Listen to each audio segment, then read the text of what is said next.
बिस्मिल्लाहिर्रहमानिर्रहीम।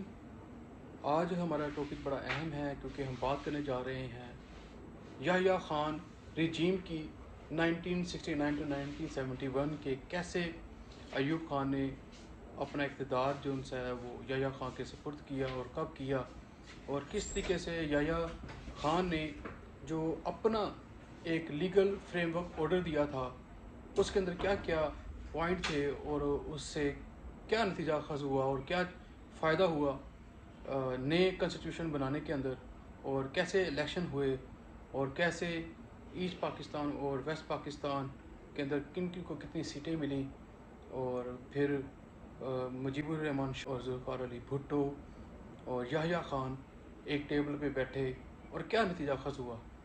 हमारे साथ रहिएगा, हम आपको हर चीज़ बताने जा रहे हैं। जब अयूब खान के ख़िलाफ़ मुज़ाहरे ज़्यादा हो गए तो उन्होंने इक़्तिदार 1969 25 मार्च को याह्या खान के सुपुर्द कर दिया।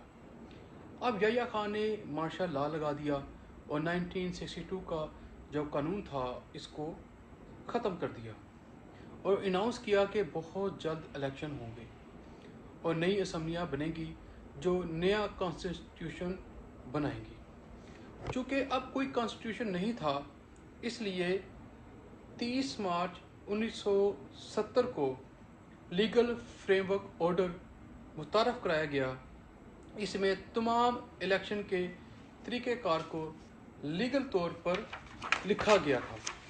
और क्या क्या लिखा गया था, इसमें कितने आर्टिकल थे, इसके अंदर 27 आर्टिकल थे। इसमें जो मेन पॉइंट है वो मैं आपसे डिस्कस करता हूँ, जिसके अंदर था कि इलेक्शन जो है उसका प्रोसीजर बताया गया था। इसके अंदर नंबर ऑफ़ सीट्स बताई गई थी। इसमें जो कैंडिडेट थी उनकी क्वालिफ़िकेशन बताई गई थी। इसके अंदर इलेक्शन कमीशन से मुतल्लिक भी डिटेल्स बताया गया था। असल में ये लीगल कवर प्रोवाइड कर रहा था जिसके तहत नए इलेक्शन करवाए जाने थे। इसी में याह्या खान ने प्रिंसिपल भी दे दिए थे जिनको सामने रखते हुए नया कॉन्स्टिट्यूशन बनाया जाना था। अब याह्या खान ने 1 यूनिट को भी ख़त्म कर दिया 1 जुलाई 1970 को और वेस्ट पाकिस्तान को 4 सूबों में तकसीम कर दिया। अब याह्या खान का जो रिजीम था 1969-1971, इसके अंदर जो याह्या खान ने लीगल फ्रेमवर्क दिया था उसकी बहुत ज़्यादा अहमियत थी, और ये इस लिहाज से भी ज़्यादा अहम है कि जो CSS के या PMS के जो एग्ज़ाम हैं उसके लिए ये बहुत ज़्यादा मुफीद इंफॉर्मेशन है। अब इस फ्रेमवर्क के मुताबिक जो ये लीगल फ्रेमवर्क ऑर्डर था, इसके मुताबिक जो नेशनल असम्बली थी उसकी 13 सीटें थी, 313 सीटें थी और 13 सीट जो सी हैं वो रिज़र्व रखी गई थी। इसी तरीके से जो ईस्ट पाकिस्तान है उसकी जो सीट्स थी 169 और वेस्ट पाकिस्तान की 144 सीट्स, जिसमें पंजाब 85, सिंध 28 और NWFP 19, बलूचिस्तान 5 और ट्राइबल एरिया की 7 हिस्से थी। और ये थी नेशनल असम्बली की जो मैं अभी आपसे जिक्र कर रहा हूँ। अब मैं आपको प्रोविंशियल असम्बली की सीट्स बताने जा रहा हूँ जो ईस्ट पाकिस्तान की 400 थी और जिसमें आपके वेस्ट पाकिस्तान में पंजाब की जो सी हैं वो 186 थी, सिंध की 62 थी, NWFP की 42 थी और बलूचिस्तान की 21 थी। अब इस लीगल आपका जो फ्रेमवर्क ऑर्डर था इसमें नेशनल असम्बली के जो इलेक्शन थे वो 5 अक्टूबर 1970 को, यानी कि ये डेट दी गई थी कि इस डेट को ये करवाए जाएंगे, और प्रोविंशियल असम्बली के जो इलेक्शन है वो 22 अक्टूबर यानी कि पहले करवा दिए जाने थे।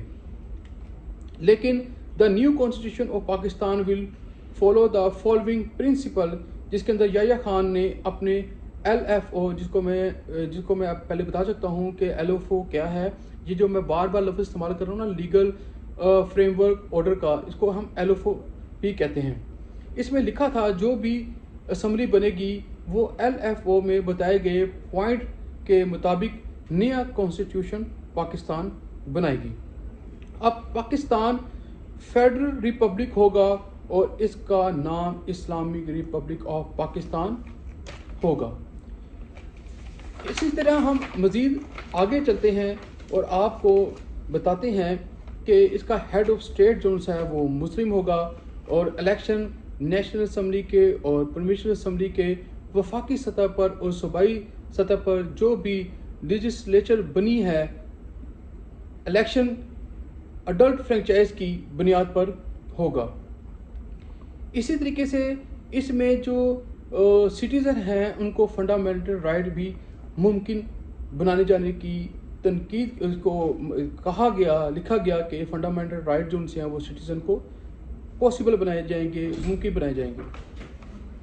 और सूबों को खुद मुख्तारी यानी कि मैक्सिमम जो उनसे है वो ऑटोनॉमी दी जाएगी और सेंटर को भी मजबूत रखा जाएगा।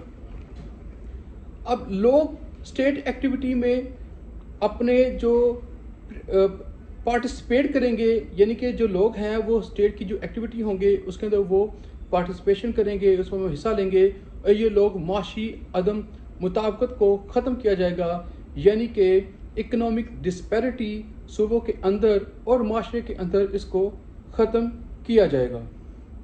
आने वाले जो आइन में जो फ्यूचर आइन है इसमें लोगों को ऐसे इन्वायरमेंट मुहैया किया जाएगा जिसमें लोग अपनी इस्लामी ज़िंदगी के मुताबिक ज़ाब्ता हयात के मुताबिक ज़िंदगी बसर कर सकें। और इसमें मिनोरिटीज़ को भी उनके राइट्स दिए गए, उनके फेथ को प्रोटेक्ट करने का पूरा एक प्रोसीजर बताया गया और इनको तमाम किस्म के जो एक पाकिस्तानी सिटीज़न को राइट्स हासिल हैं उनको मिनोरिटीज़ को भी वो राइट्स दिए गए और यकीनी बनाया जाएगा।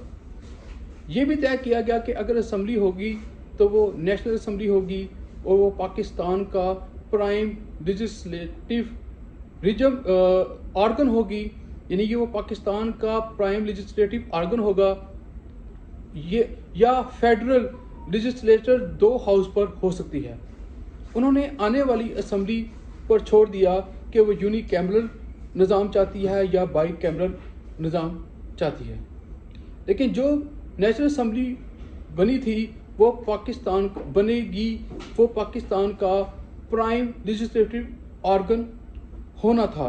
मगर ये बड़ी कड़ी शर्त थी कि याह्या खान के असम्बली 120 दिन के अंदर अंदर कॉन्स्टिट्यूशन तैयार करेगी यानी कि जो भी असम्बली बनेगी वो 120 दिन के अंदर अंदर नया कॉन्स्टिट्यूशन बनाएगी और वो प्रेसिडेंट के पास प्रूफ होने के लिए जाएगा और प्रेसिडेंट अगर उसको प्रूफ नहीं करता तो ये असम्बली की जो कॉन्स्टिट्यूशन का जो भी ड्राफ्ट था, जो भी मामला थे वो उसको जो उनका वो बड़ा उसको नाकामी के लिहाज से देखा जाएगा। अब जनरल इलेक्शन हुए, चूँकि इलेक्शन 5 अक्टूबर को होने थे मगर ईस्ट पाकिस्तान में फ्लड आ गया जिसकी वजह से ये 5 अक्टूबर को इलेक्शन नहीं हुए, ये 7 दिसंबर 1970 को हुए। और इसके अंदर ये जो इलेक्शन थे ये इनडायरेक्ट इलेक्शन नहीं थे, ये डायरेक्ट इलेक्शन थे जिसके अंदर लोगों ने वोट दे के अपने नुमाइंदे मुंतखब किए थे। इसमें जो ईस्ट पाकिस्तान था उसकी जो नेशनल असम्बली की सीट थी 162 थी और उसमें वुमेन जो सीट थी 7 थी, टोटल इनकी 169 हो गई। और वेस्ट पाकिस्तान की 138 थी, वुमेन सीट 6 थी और टोटल इनकी 142 हो गई। और टोटल 300 सीटें थी जिसमें 13 जो सी हैं वो वुमेन कोटा था, यानी टोटल मिला के 313 सीट्स थी।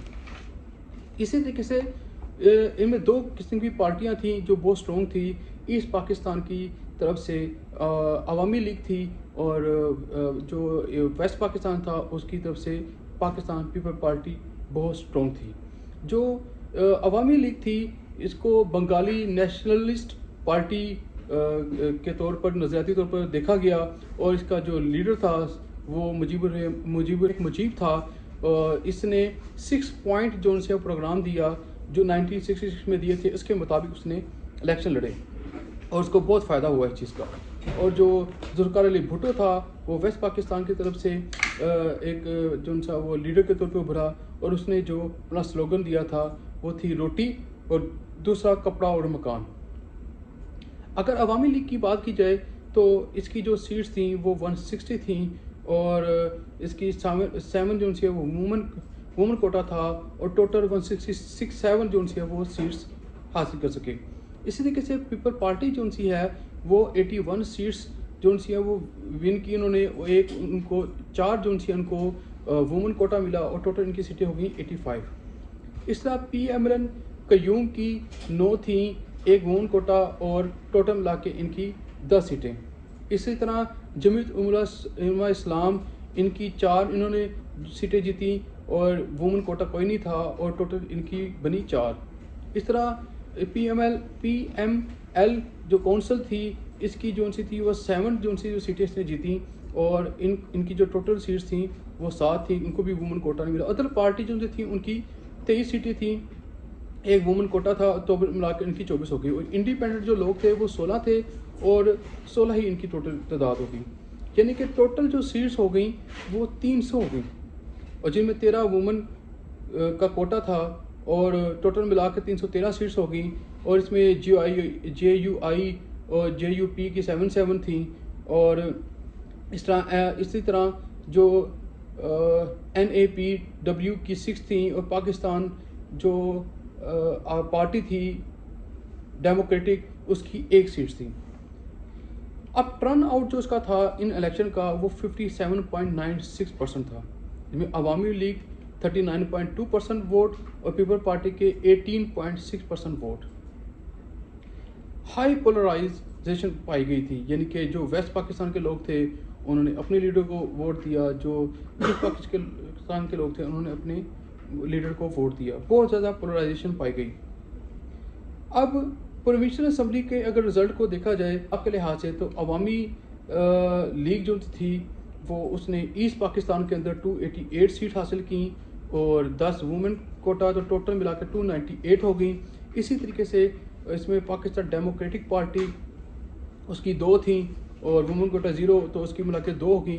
यानी कि आसान वर्डिंग में मैं आपको बताऊं कि ईस्ट पाकिस्तान के अंदर जो नेशनल असम्बली की जो सीट्स थी वो ज़्यादातर अवामी लीग के पास आई।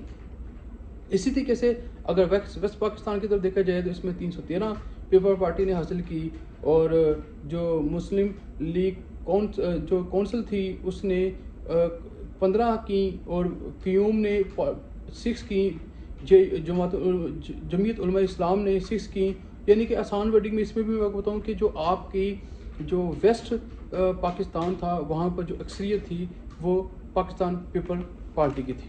अब क्योंकि ज़्यादा तादाद जो सी है शेख मुजीब की थी ईस्ट पाकिस्तान के अंदर और वेस्ट पाकिस्तान के अंदर जुल्फ़िकार अली भुट्टो की थी, तो ये एक बड़ा लम्हा फ़िक्रा पैदा हो गया जिससे बहुत से मामला ख़राब हुए।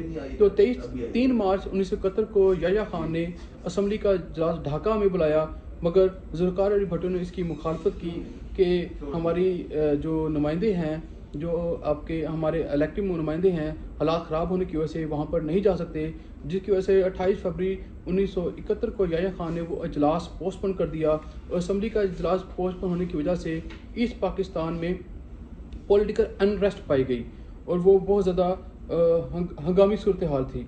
वहाँ पर जो बिहारी कम्युनिटी थी, क्योंकि वो वेस्ट पाकिस्तान को सपोर्ट करती थी, उनका कत्ले आम किया गया और हंगामा शुरू होते हुए याह्या खान ने ढाका का दौरा किया और शेख मुजीब से मुलाकात की और भुट्टो ने भी इसको ज्वाइन किया। लेकिन इन दोनों ने मिलकर कोशिश की कि शेख मुजीब जो उनसे वो 6 पॉइंट का जो उनका प्रोग्राम था वो उससे दस्तरबरदार हो जाएं, लेकिन वो उन्होंने एक ना मानी और उन्होंने वो अपने एजेंडे पर खड़े रहे, अपने जो अपना जो मैनिफेस्टो था उसके ऊपर खड़े रहे, जिसकी वजह से बहुत से मसाइल क्रिएट हुए। उसके बाद सर्च ऑपरेशन भी किया गया जिसको ऑपरेशन सर्च लाइट के नाम से दिया गया और ये 25 मार्च को किया गया और मई के अंदर इस सर्च ऑपरेशन का ख़त्म हुआ। जो कत्ले आम हो रहे थे, बिहारी भाई जो कत्ले आम हो रहा था उनका उसको भी कंट्रोल कर लिया गया। लेकिन क्योंकि इसके अंदर सबसे ज़्यादा फ़ायदा जिसने उठाया वो था इंडिया, उसने अपनी एजेंसीज के थ्रू जो उनसे वो मज़ीद जो उनसे वो इंतशार फैलाया, जिसकी वजह से पाकिस्तान, वेस्ट पाकिस्तान और ईस्ट पाकिस्तान 2 टुकड़े हो गया और पाकिस्तान का जो भाई था, जो राइट हैंड था, वो जिसको ईस्ट पाकिस्तान कहते थे, वो बंगाल की सूरत इख्तियार कर गया। अगर आपको लगता है कि मज़ीद इस इन्फॉर्मेशन के अंदर आप कुछ ऐड करना चाहते हैं, कमेंट करना चाहते हैं, तो लाजमी अपनी राय का इजहार कीजिएगा और चैनल को सब्सक्राइब कीजिएगा। और ये वीडियो बहुत ज़्यादा इन्फॉर्मेशन मैंने आपसे शेयर की है जो उस शख्स के लिए ज़्यादा फ़ायदेमंद है जो CSL का एग्ज़ाम कर रहे हैं या PMS का एग्ज़ाम कर रहे हैं। तो इजाज़त दीजिए। पाकिस्तान जिंदाबाद।